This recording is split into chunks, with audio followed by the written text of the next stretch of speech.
Allow me to express my deepest appreciation for receiving the International Juvenile Justice Across Borders Award. I will treasure this award, which in my mind will always be a living reminder of children who have suffered abuse and trauma, and appreciation to the many professionals who are dedicated to the healing and justice for child victims. As Director General of the Icelandic Government Agency for Child Protection in the mid-1990s, I sought to address the increasingly high prevalence of child sexual abuse in the country.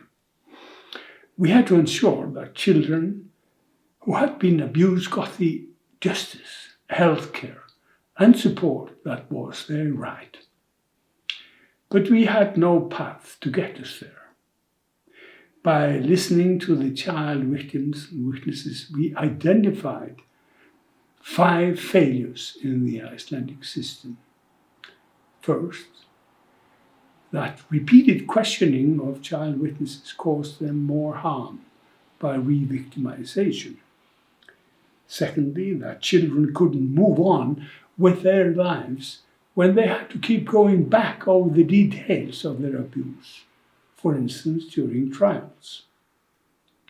Thirdly, that children found cross-examination degrading and traumatic. Fourthly, that the places child victims and witnesses had to go to were at best unfriendly and at worst frightening. And finally, there was a real lack of mental and social support to help children and their families to recover from what had happened to them. To collectively address these challenges, the idea of Barnahus was developed. Barnahus, which literally translates the House of Children, became operational almost a quarter of a century ago. It's firmly rooted in 2 fundamental principles of the UN Convention on the Rights of the Child. The rights to be heard on the one hand, and the best interest on the other. Furthermore, the arrangement for eliciting the child narrative is designed to balance the 2 human rights principles of the due process on the one hand and the best interest of the child on the other, by ensuring child-sensitive and interdisciplinary intervention while integrating the defense in the process. The positive experience of implementing Barnahus in Iceland had been shared abroad. This was the beginning of an advocacy for Barnahus, which has been my professional mission for more than 20 years.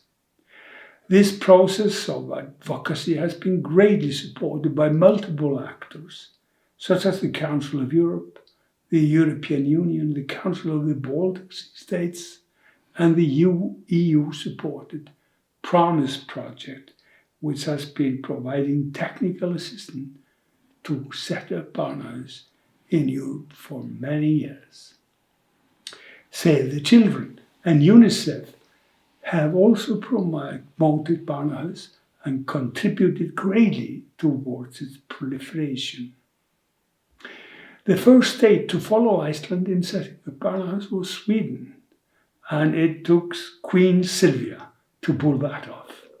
She came for a study visit in Barnahus in Iceland in 2004, and a year later I received an invitation to speak at the inaugural session of the first Barnahus outside Iceland in Linköping in Sweden. Now there are Barnahus in more than 30 cities all over Sweden. Norway then followed in 2007 and Denmark in 2013. Since then, Barnahus has gradually spread all over Europe, to Spain and Cyprus in the south, Ireland and England in the west, and Ukraine and Moldova in the East. One of the most gratifying outcomes of this development has been on the development of European law, such as the Council of Europe Lanzarote Convention and the soft law, the guidelines on child-friendly justice, tools that I was privileged to participate in drafting. Now we can even detect this impact in the jurisprudence of the European Court of Human Rights. My closing remarks will be to express the wish that this wonderful award will draw the attention of professionals in all regions of the world to Barnahus. The term Barnahus has a quite distinct meaning. However, Barnahus is never a fixed model, but rather evolving practice, ready to be adapted to the complex needs of children who are victims or witnesses of violence. Thank you for listening.